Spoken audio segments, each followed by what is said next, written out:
प्रचलित मान्यताओं के अनुसार द्वापर युग में महाभारत के युद्ध से ठीक पहले कुरुक्षेत्र में भगवान श्री कृष्ण ने इसी पावन तिथि पर अपने मुख से अर्जुन को गीता का उपदेश दिया था। इसलिए माना जाता है कि इसी दिन श्रीमद् भगवत गीता का जन्म हुआ था। द्वापर युग में श्री कृष्ण द्वारा दिया गया गीता का ज्ञान आज के जीवन में हर किसी पर बिल्कुल सटीक बैठता है, क्योंकि ऐसा माना जाता है कि श्रीमद् भगवत गीता में इंसान के जीवन का सार छुपा है और इसमें हर व्यक्ति के जीवन की समस्याओं का समाधान स्थित है। श्रीमद् भगवत गीता में इंसान के जन्म से लेकर मौत तक के चक्र और मृत्यु के बाद के चक्र को विस्तार पूर्वक बताया गया है। कहा जाता है कि गीता में दिए गए उपदेश जीवन के हर मोड़ पर व्यक्ति के मार्गदर्शन में काम आते हैं। ऐसे में आज हम आपके लिए लेकर आए हैं श्रीमद् भगवत गीता के इन 27 अनमोल उपदेशों को अपनों के साथ शेयर कर सकते हैं, क्योंकि इसमें जीवन का सार छुपा है। 1. यदि कोई कृष्ण से मित्रता करता है तो वह कभी धोखा नहीं खाएगा और उसे वह सारी सहायता मिलेगी जिसकी उसे आवश्यकता है। 2. यह भौतिक सृष्टि क्षणिक अस्तित्व के अतिरिक्त कुछ भी नहीं है और इसका उद्देश्य उन बद्ध जीवों को जो इस भौतिक जगत में आ फंसे हैं मुक्ति का अवसर प्रदान करना है, और इसमें जो मनुष्य भगवान विष्णु के संरक्षण में सतोगुण प्राप्त कर लेता है उसे वैष्णव नियमों का पालन करने के कारण मुक्त होने का और भगवत धाम जाने का सर्वाधिक अवसर मिलता है, जहां से इस दुखमय जगत में फिर कभी लौटना नहीं होता। 3. मेरे प्रिय नारद, वास्तव में मैं अपने निवास स्थान वैकुंठ में नहीं रहता, नहीं मैं योगियों के हृदय में निवास करता हूँ, लेकिन मैं उस स्थान पर निवास करता हूँ जहाँ मेरे शुद्ध भक्त मेरा पवित्र नाम जपते हैं और मेरे रूप, लीलाओं और गुणों की चर्चा करते हैं। 4. जो मुझे सर्वत्र देखता है और सब कुछ मुझ में देखता है, उसके लिए न तो मैं कभी अदृश्य होता हूँ और न वह मेरे लिए अदृश्य होता है। यो मां पश्यति सर्वत्र सर्वं च मयि पश्यति, तस्याह न प्रणश्यामि स च मे न प्रणश्यति। 5. कर्मण्येवाधिकारस्ते मा फलेषु कदाचन, मां कर्मफल हेतुर्भूर्मा ते संगोस्त्व कर्मणि। 2.47 श्रीमद् भगवद गीता में भगवान श्री कृष्ण अर्जुन से कहते हैं, तुम्हारा अधिकार केवल कर्म करना ही है, कर्मों के फल पर तुम्हारा अधिकार नहीं है। अतः तुम निरंतर कर्म के फल पर मनन मत करो और अकर्मण्य भी मत बनो। 6. ध्यान लगाना या अन्य साधना करना नाम लेने की बराबरी नहीं कर सकते, इसलिए निरंतर हरि का नाम लो बस। 7. प्रभु की रूप आसक्ति आज भी कलियुग के श्रेष्ठ भक्तों में देखने को मिलती है, जो कि कितनी लंबी कतार में खड़े होकर क्षण भर प्रभु का दर्शन करने के लिए कितनी दूर से चलकर आते हैं।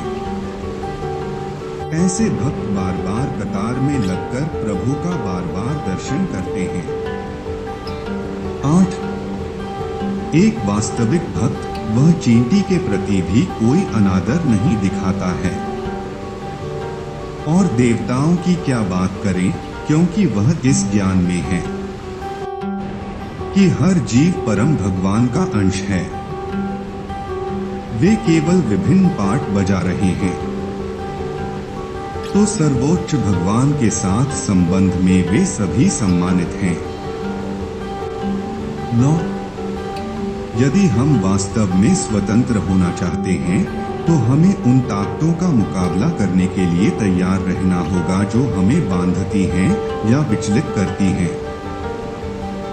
इसमें प्रेम, सत्य और आध्यात्मिक आनंद तक पहुंचने के साथ साथ स्वार्थ, अहंकार और पाखंड की ओर हमारी निम्न प्रवृत्तियों पर काबू पाने के लिए संघर्ष करना शामिल है। 10.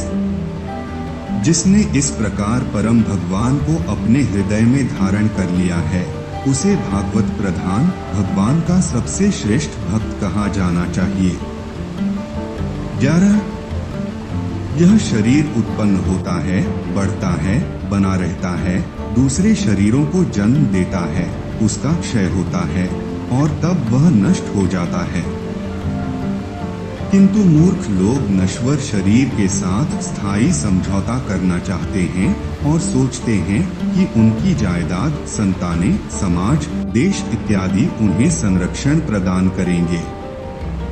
ऐसे मूर्खतापूर्ण विचारों में आकर वे ऐसे अस्थायी कार्यों में व्यस्त हो जाते हैं और यह बिल्कुल भूल जाते हैं कि उन्हें यह अस्थायी शरीर त्याग कर नया शरीर धारण करना है और समाज, मित्रता तथा प्यार की फिर नई व्यवस्था करनी है और में फिर से नष्ट हो जाना है। वे अपना स्थायी स्वरूप भूल जाते हैं और अपने मूल कर्तव्य को भूलकर अस्थायी कार्यों में सक्रिय हो जाते हैं। 12. संसार में हमें कभी भी उत्साह से नहीं लगना चाहिए, क्योंकि वहाँ दुख के सिवा कुछ भी नहीं है। संसार में दिखने वाले सुख के भीतर भी दुख छिपा हुआ होता है। 13. हरे कृष्ण, ये अवसर दुर्लभ महा, नित पाया नहीं जाए। जो अब के चेत्यो नहीं, पछतावा रह जाए। अर्थात जीवात्मा को मनुष्य शरीर प्राप्त करना बहुत ही दुर्लभ संयोग है, जो बार बार नहीं मिलता। जब यह दुर्लभ अवसर सुलभ हो जाए तो सावधान होकर वह कार्य करना चाहिए जिससे आत्मा का उद्धार हो, आत्मा का कल्याण हो। भाव यह कि उसे भक्ति व राम नाम की कमाई करनी चाहिए। हरे कृष्ण कृष्ण कृष्ण हरे हरे, हरे राम राम राम हरे हरे। 14. यदि हम कृष्ण भावनामृत को ग्रहण करके श्री कृष्ण के चरण कमलों का तथा हरे कृष्ण मंत्र के कीर्तन द्वारा श्री कृष्ण के निरंतर संपर्क में रहे, तो हमें भगवत धाम वापस लौटने के लिए स्वयं प्रबंध करने का अधिक कष्ट नहीं उठाना पड़ेगा। श्री चैतन्य महाप्रभु की कृपा से यह अत्यंत सरल है। 15.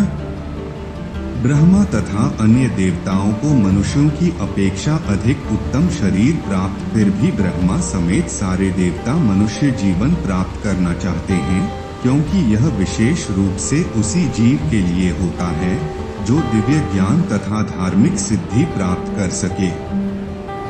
एक जीवन में भगवत धाम वापस जाना संभव नहीं है, किंतु कम से कम मनुष्य जीवन में जीव को जीवन लक्ष्य को समझकर कृष्ण भावनामृत शुरू कर देना चाहिए। 16. ऐसी कई चीजें हैं जो किसी को भक्ति सेवा में प्रवेश करने से रोकती हैं, लेकिन शुद्ध भक्तों की संगति से ये सभी बाधाएं दूर हो जाती हैं। नवजात भक्त व्यावहारिक रूप से शुद्ध भक्त के दिव्य गुणों से समृद्ध हो जाता है, जिसका अर्थ है भगवान के नाम, प्रसिद्धि, गुणवत्ता, लीलाओं आदि के व्यक्तित्व के लिए आकर्षण। श्री प्रभुपाद। 17. साधारण लोक में एक बात देखी जाती है कि जब कोई कन्या विवाह के समय अपने भावी पति को अपना हाथ सौंप देती है, उसी समय पति के नाम, यश और संपूर्ण संपत्ति की वह भागीदारी हो जाती है। उसी तरह जिस क्षण कोई भक्त शुद्ध अंतःकरण से भगवान कृष्ण से कह देता है कि हे भगवान मैं आपका हूँ, उसी क्षण कृष्ण उसे अपना लेते हैं और उसे सभी प्रकार से अपने समान ऐश्वर्य प्रदान करते हैं। 18. मैं भगवान का भगवान, मेरे इससे अच्छी और बड़ी कोई बात ही नहीं है। सीधी सी बात है, मैं मेरा ही बंधन है और तू तेरा ही मुक्ति है। बस इसे याद कर लो, तुम इस भवसागर से पार हो जाओगे। 19 नायकत्व उन लोगों का सेवक बनना है जिनका हम नेतृत्व करते हैं, उनके कल्याण के लिए।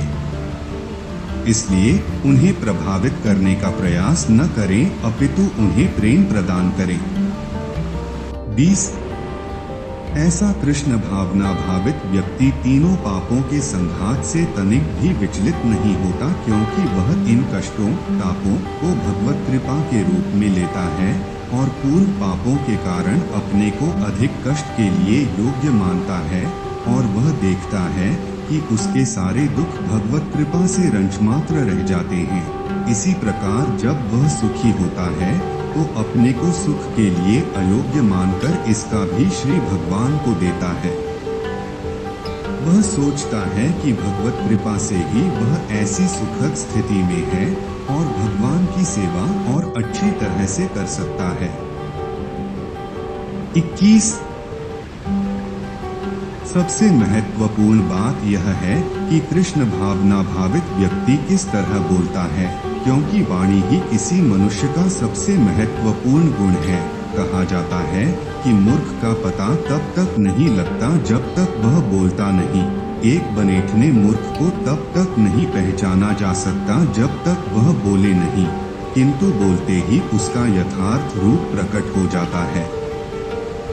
कृष्ण भावना भावित व्यक्ति का सर्वप्रमुख लक्षण यह है कि वह केवल कृष्ण तथा उन्हीं से संबद्ध विषयों के बारे में बोलता है। 22 आत्म साक्षात्कार की सर्वोच्च सिद्धि यह जान लेना है कि मनुष्य कृष्ण का शाश्वत दास है और उसका एकमात्र कर्तव्य कृष्ण भावनामृत में अपने सारे कर्म करना है। कृष्ण भावना भावित व्यक्ति या भगवान के एकनिष्ठ भक्त को न तो वेदों की अलंकारमयी वाणी से विचलित होना चाहिए, न ही स्वर्ग जाने के उद्देश्य से सकाम कर्मों में प्रवृत्त होना चाहिए। 23 आत्म साक्षात्कार की सर्वोच्च पूर्णता यह समझना है कि वह शाश्वत रूप से कृष्ण का सेवक है और उसका एकमात्र कार्य कृष्ण चेतना में अपने कर्तव्यों का पालन करना है। 24 अर्जुन ने कहा, हे विश्वेश्वर, हे विश्वरूप, मैं आपके शरीर में अनेकानेक हाथ, पेट, मुंह तथा आँखें देख रहा हूँ, जो सर्वत्र फैले हैं और जिनका अंत नहीं है। आप में न अंत दिखता है, न मध्य और न आदि। आप ही परम जानने योग्य हैं। आप इस ब्रह्मांड के परम आधार हैं। आप अविनाशी तथा शाश्वत धर्म के पालक भगवान हैं। यही मेरा मत है।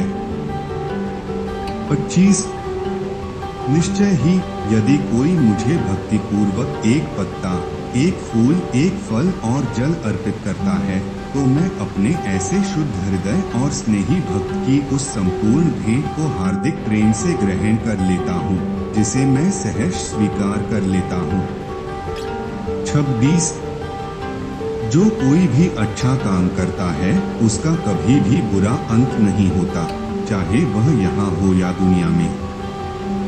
27 इससे कोई फर्क नहीं पड़ता कि आपका दिल कितना घायल है, निश्चित रूप से जान लें कि प्रभु आपको कभी निराश नहीं करेंगे और जब भी आप तैयार हों वह आपका मार्गदर्शन करने और आपको ठीक करने के लिए हमेशा इंतजार कर रहे हैं। श्रीमद् भगवद गीता में भगवान श्री कृष्ण अर्जुन से कहते हैं, तुम्हारा अधिकार केवल कर्म करना ही है, कर्मों के फल पर तुम्हारा अधिकार नहीं है। आत्म तुम निरंतर कर्म के फल पर मनन मत करो और अकर्मण्य भी मत बनो। ध्यान लगाना या अन्य साधना करना नाम लेने की बराबरी नहीं कर सकते, इसलिए निरंतर हरि का नाम लो बस। प्रभु की रूप आसक्ति आज भी कलियुग के श्रेष्ठ भक्तों में देखने को मिलती है, जो कि कितनी लंबी कतार में खड़े होकर क्षण भर प्रभु का दर्शन करने के लिए कितनी दूर से चल कर आते हैं। ऐसे भक्त बार बार कतार में लगकर प्रभु का बार बार दर्शन करते हैं। एक वास्तविक भक्त वह चींटी के प्रति भी कोई अनादर नहीं दिखाता है, और देवताओं की क्या बात करें, क्योंकि वह इस ज्ञान में है कि हर जीव परम भगवान का अंश है। वे केवल विभिन्न पार्ट बजा रहे हैं। तो सर्वोच्च भगवान के साथ संबंध में वे सभी सम्मानित हैं।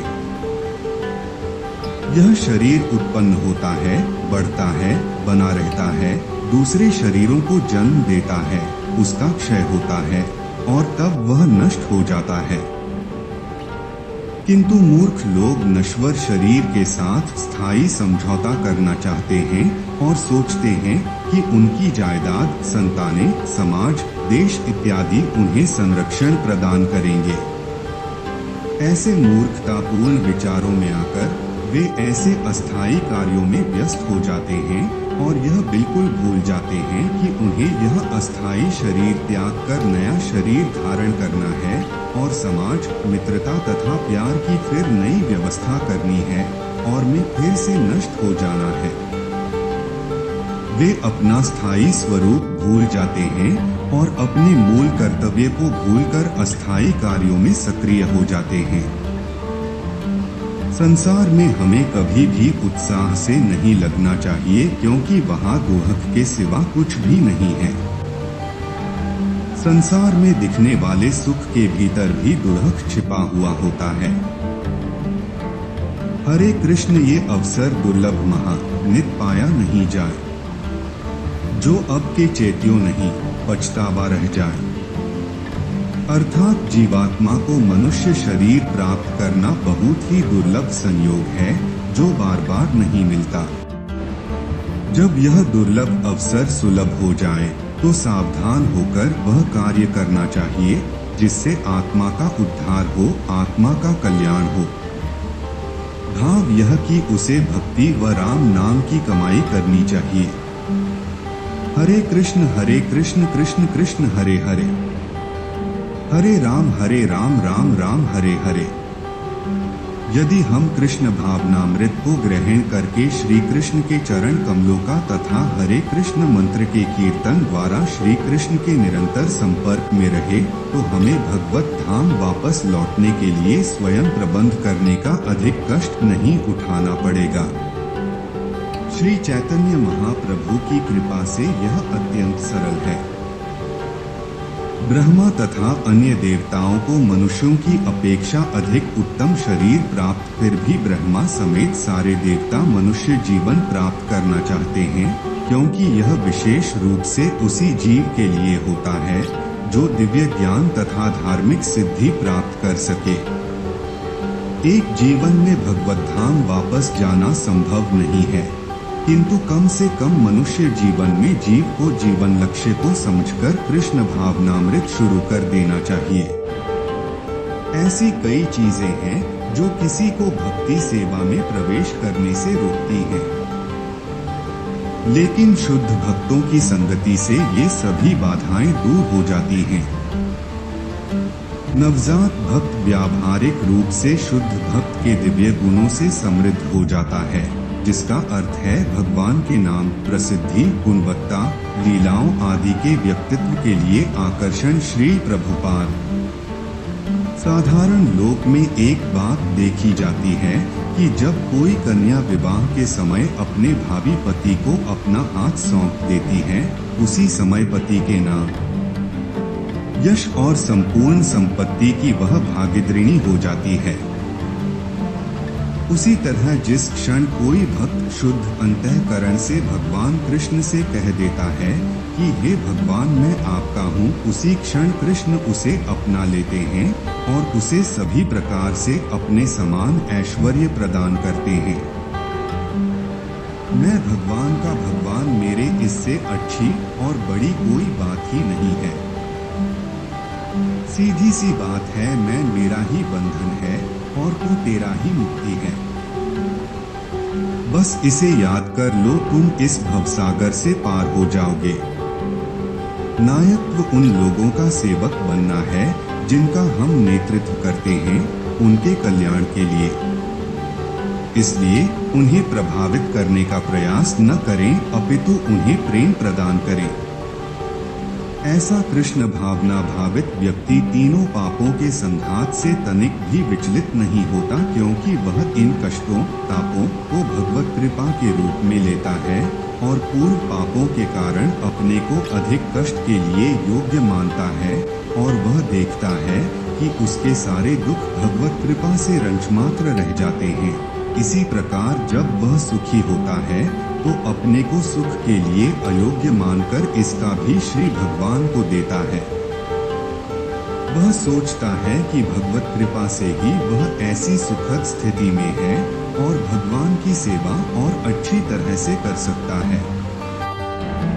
सबसे महत्वपूर्ण बात यह है कि कृष्ण भावना भावित व्यक्ति किस तरह बोलता है, क्योंकि वाणी ही किसी मनुष्य का सबसे महत्वपूर्ण गुण है। कहा जाता है कि मूर्ख का पता तब तक नहीं लगता जब तक वह बोलता नहीं। एक बनेठने मूर्ख को तब तक नहीं पहचाना जा सकता जब तक वह बोले नहीं, किंतु बोलते ही उसका यथार्थ रूप प्रकट हो जाता है। कृष्ण भावना भावित व्यक्ति का सर्वप्रमुख लक्षण यह है कि वह केवल कृष्ण तथा उन्हीं से संबद्ध विषयों के बारे में बोलता है। आत्म साक्षात्कार की सर्वोच्च सिद्धि यह जान लेना है कि मनुष्य कृष्ण का शाश्वत दास है और उसका एकमात्र कर्तव्य कृष्ण भावनामृत में अपने सारे कर्म करना है। कृष्ण भावना भावित व्यक्ति या भगवान के एकनिष्ठ भक्त को न तो वेदों की अलंकारमयी वाणी से विचलित होना चाहिए, न ही स्वर्ग जाने के उद्देश्य से सकाम कर्मों में प्रवृत्त होना चाहिए।